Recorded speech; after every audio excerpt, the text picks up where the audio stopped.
Hello, my name is Hannah, and today we're building a Dutch colonial house in the middle of literally nowhere in Brindleton Bay. Now, I really like these lots. However, the trees literally everywhere are kind of annoying. However, they're pretty, so I'm just gonna put up with it. But I've been doing like a house style unit, like we'll call it that, in interior design. And so we've been looking at a bunch of houses, and so I was looking at a Dutch colonial house in real life. But the requirements that my teacher had on her PowerPoint for what makes up a Dutch colonial house were very strange to me, because yes, it's symmetrical, but she was like, it has to be symmetrical. And I don't think that that's necessarily true, because especially if you look up Dutch colonial houses, some of them aren't entirely symmetrical. Especially this house has a bump out on one side, and I would still consider it a Dutch colonial. Also, all of the ones that she had as examples were blue and white, which I understand. I am victim to the blue and white Dutch colonial house. However, there are very colorful Dutch colonials out there. There is one close to me that's bright orange. And so I thought that was pretty cool, and I was gonna use that, but then we also had to point out 3 to 5 characteristics on the house that matched him, and there were only 3, and one of them was being symmetrical, and one of them was I think dormers, and this had neither. It had a second story poking out, kind of like this one does, but I wouldn't consider that a dormer. The dormer's more of the small thing that's on the bump out on the side. But it's definitely, if you look at it, it definitely looks like it's that style. I'm not sure if there's a secondary under style kind of thing that it could have been, but in my head that's very much so a Dutch colonial. I'm not sure. Also, I had a very easy time with this assignment because a lot of them had to do research and stuff, but me over here has played The Sims for 4 years, and so I watched a bunch of YouTube videos, and I also title my videos, so this has definitely been really fun with all of that stuff, because I already know what all these styles are, and I do a lot of this stuff, I don't know, daily, so it's definitely very fun. Also, when we go into matching patterns, I think I'm going to need that the most, because some of the pattern choices that I make are a bit questionable in The Sims, but that's okay. But no one at school knows that I'm, a YouTuber for The Sims, which is pretty good. Well, 2 of them do.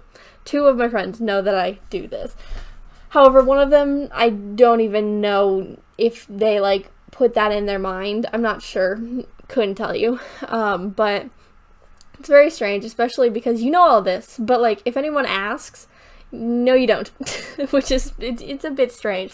But also, I'm trying to not get bullied for being a simmer at school, because that's really not fun. Right there. That's just a lot of fun right there. However, I now have all this information, and now maybe I won't fail my interior design class, like I'm planning on failing my English class currently, but, that's okay. But I thought this house was really cool, especially with the red roof. I use red roofs, a lot when I want, some, more, color on the outside. It's usually red, brown, or black, and so, that's a bit of a difference right there, going from black to red, but I think red roofs are kind of really fun. There's a whole neighborhood. I think I bring this up literally every time that I use a red roof, but there's a red neighborhood with just red roofs very near me, and so I see that a lot. So red roofs are very fun, especially when you're doing cottage kind of stuff. This is a Dutch colonial kind of cottage kind of thing.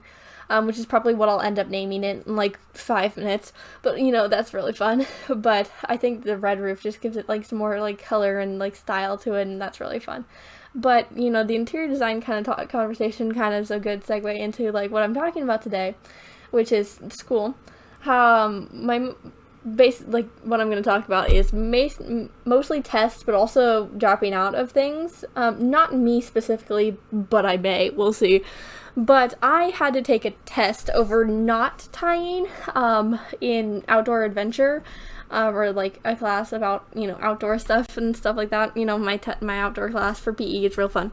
But we're doing a fishing unit, which real fun right there. I knew we were gonna do fishing. I didn't know how badly I would suck at fishing. It's really bad, if you were ever wondering. I have literally touched a fishing pole twice. It's really good right there. And both times have ended in disaster. I think I talked about that last week, so there's probably a voiceover on that one. Or I talked about it with someone in real life, but I don't do that very often, so I'm not sure about that one. However, I didn't know how to use a fishing pole earlier this week because I'm not sure why I would. Have not done that very often, and especially and most of the times they've done it for me. And so we learned how to tie 3 knots, and on Friday we had a test over them. And I already have really bad test anxiety, especially with noise and like having a pressure, and then they put a time limit on me. And you had 3 minutes to do each knot, which, if you know what you're doing and you're not under time limit, these knots could probably take 30 seconds or 45 seconds if you're like, mediocre, maybe even a beginner at it.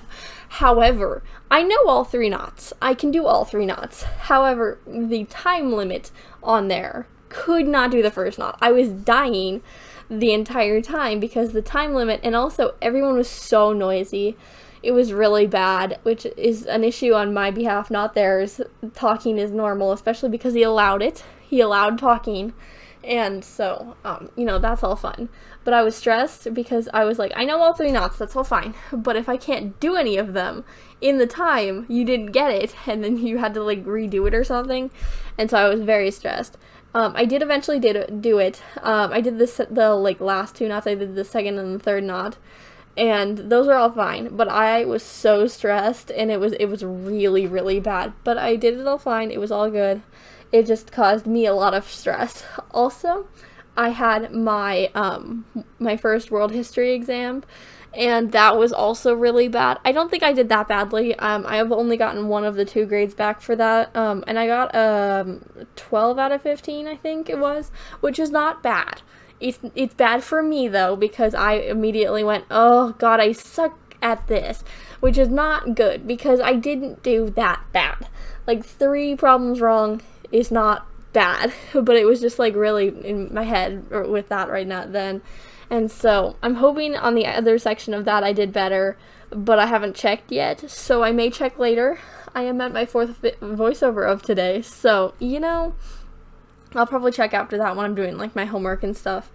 But we'll see about that. So that was also stressful because also with test taking, any noise, like, at all, or anything at all, like, that makes any noise makes me crazy.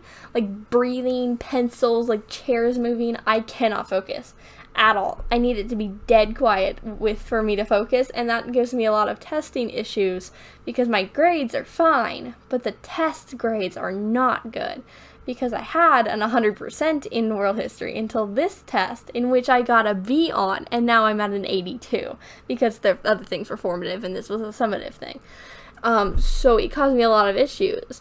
Also, I talked about this at the end of, like, last year when I did my math exam. I had a really good grades in that class, and I had, like, almost, like, I think I had a 98 at the end of geometry or something. But then I had my final, and I got a 75 on that exam. I was having a bunch of issues during that exam. It was very loud, and I was very stressed, and so it caused a lot of issues, and I ended up not doing very well on that exam. I got a C, which has also gotten me a lot of issues, but I ended the class with, like, a 96, so, like, that's not, like, an issue, but, like, this one thing bombed right there, and then it brought my grade down, so it was very strange. But it was very stressful, and I think I'm going to have an issue this year, especially because there's twice as many people as last year, and I'm still having the same issues that I've had most of my life with the testing thing, and so it's real fun right there. But also, we've had a couple kids drop, just moving on from the testing thing, because my brain's already dying, but, we have had, like, I think 2 kids drop my French class, which it's French 3, so you don't have to take more than 2 classes of a world language to, be able to graduate and get into college and stuff like that. But you have the option to, and some people do. But then 2 people have already been like, actually, no. And one of them was my table partner, so I now don't have a table partner. So anytime my teacher is just like, talk with your table partner about this, I have literally no one to talk to because it's an uneven amount of people, and I'm the uneven, like, odd one out, and it's really annoying. But, it's fine. I'm like, it's fine, but it's really annoying that she had to be the one, but, she was complaining about not knowing French the entire time we were there. She would like confess that she had cheated most of last year on most of her French exams, which, you know, that's fine, most people did. But like, I was just like, no, this is really bad. And so it wasn't like she was being very much helpful in conversations, but like, I was very like used to having a table partner to talk to, so now I don't have, you know, anybody to talk to during these discussions. That's very strange. Also, my English class, a bunch of people have dropped out of that one too. I am about to drop out of my English class. I don't think we can at this point, but I am very fed up with my teacher. It's very annoying. I'll probably talk about that at a different time, like more in depth, but it's very stressful, and like 4 people have dropped out of this class. So, you know, it's already really bad. So, it's real fun. It's a very interesting week right here. But it is almost screenshots time, so I'm done talking about this.